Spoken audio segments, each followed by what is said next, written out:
Donald Trump's executive order this past week will empower the Federal Department of Education to withhold funding to campuses that do not squash anti-Israel rhetoric. In other words, it is now official government policy to deny college students and faculty members their natural and constitutional right to criticize, especially and primarily if they criticize any and all things Israel. This will also doubtless include speech that supports Palestinian rights. Trump also declared that the religion of Judaism is a nationality or ethnicity and is beyond criticism. Can you imagine the outcry if he had declared Christianity to be a nationality?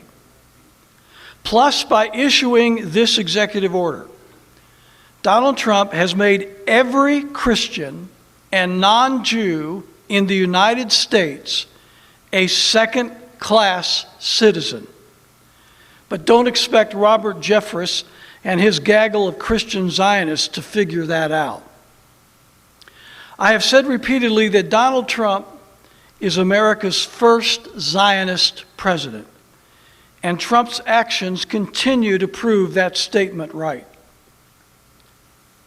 Trump's latest attack against the Constitution, specifically the First Amendment, is just his latest sellout to Israel.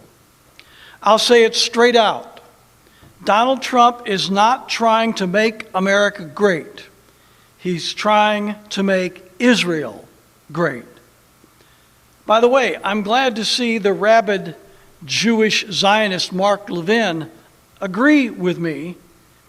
At the signing ceremony of this draconian executive order, Levin called Trump, quote, America's first Jewish president, close quote. Even casual research will easily discover that Trump's family is dominated by Jewish Zionists, as is his circle of friends and business associates. What a coincidence. Trump says his EO is protecting free speech on college campuses. That's a lie. His EO is squashing free speech, specifically speech that criticizes Israel or Zionism. Donald Trump is a pathetic puppet of the likes of the ultra-Zionist billionaire Sheldon Adelson.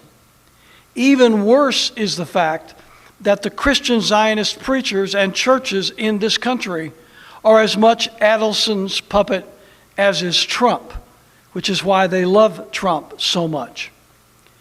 And all of this hypnotic support for FA Israel can be traced directly to the false teachings of John Darby and C.I. Scofield and the thousands of Christian Zionist churches and scores of Christian Zionist colleges that those two men created. Now, the Zionist Donald Trump is trying to prohibit colleges from criticizing Zionism.